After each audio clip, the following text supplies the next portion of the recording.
Before starting this video, let you know that if you open Zerodha or Angel Broking Demat account with us, you will be getting free technical and options trading course worth 20k for free. If you are interested, link is in the description box. Other than that, we have created Telegram group, उसका भी link मैंने description box में दिया हुआ है. So let's start with this session.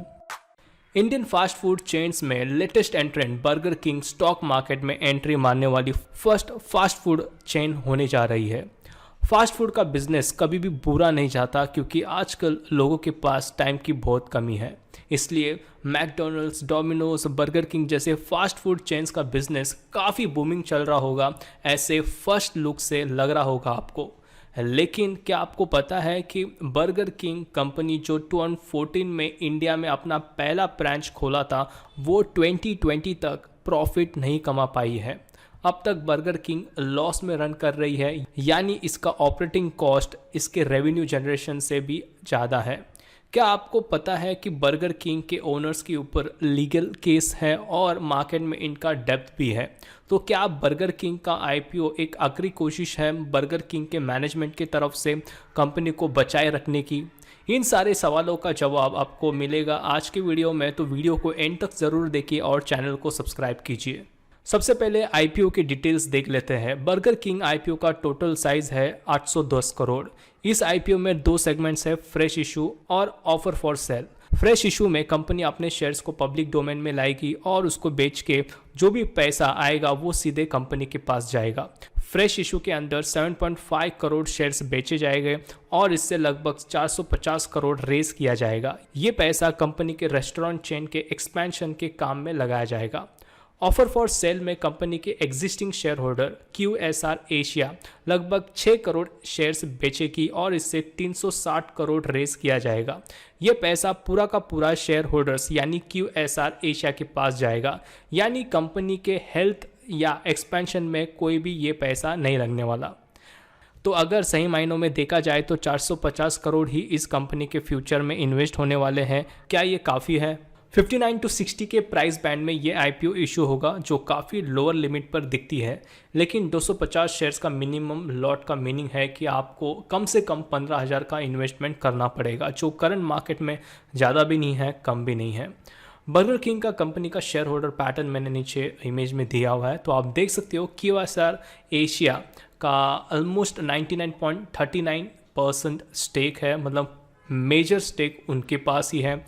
और उसके बाद कुछ इंडिविजुअल्स है, अभिषेक गुप्ता, नम्रता तिवारी, रंजना साबू, कुछ ऐसे नाम है जिनके नाम पे भी कुछ अमाउंट ऑफ शेयर्स हैं, जैसे आप इमेज में देख सकते हो. अगर आप इस फाइनेंशियल सिचुएशन को अच्छे तरीके से स्टडी करेंगे तो आपको दिखेगा कि बर्गर किंग अब तक एक प्रॉफिटेबल कंपनी नहीं बन पाई है. 2017 से लेके 2019 तक इनका नेट प्रॉफिट रजिस्टर नहीं हुआ है, लेकिन नेट लॉस इन 3 सालों में काफ़ी ज़्यादा कम हुआ है, 18% कम हुआ है. कोविड लॉकडाउन की वजह से सब फूड आउटलेट्स बंद थे, तब फास्ट फूड चेन्स ने डिलीवरी चालू रखी थी और शायद यही वजह है कि लेटेस्ट नंबर में उनका कैश फ्लो बढ़ता हुआ दिखाई दे रहा है. इसका और एक रीज़न ऑपरेटिंग कॉस्ट का कम होना भी है. लेकिन अगर बर्गर किंग के प्रॉफिटेबल ना होने के पीछे सबसे बड़ा रीज़न देखा जाए तो वो होगा उसका सबसे बड़ा कॉम्पिटिटर यानी मैकडॉनल्ड्स. मैकडॉनल्ड्स फूड चेन्स का बिजनेस बहुत फास्ट रेट से बढ़ा है. इसका रीज़न उनके ज़्यादा number of outlets, Indian consumer friendly menu और food items, customised deals and specially beverages section में मैक कैफे का इंट्रोडक्शन ने मैकडॉनल्ड्स के बिजनेस को बर्गर किंग से आगे रखा है. यही वजह है बर्गर किंग दुनिया भर में एक बड़ा ब्रांड होते हुए भी इंडिया में काफ़ी पीछे है.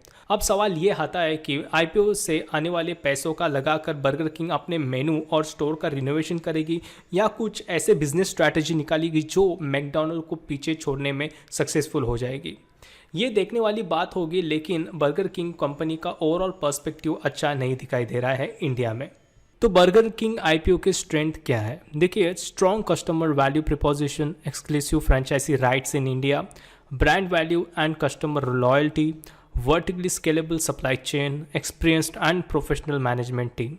देखिए, इनके मैनेजमेंट के खिलाफ कुछ केसेस हैं टैक्स एंड फ्रॉड रिलेटेड, लेकिन बड़ी कंपनीज में ऐसा केसेस चलते रहते हैं. लेकिन अगर आपको इसके बारे में कुछ क्वेरीज है, कुछ डाउट है, तो आप डेफिनेटली गूगल कर सकते हो.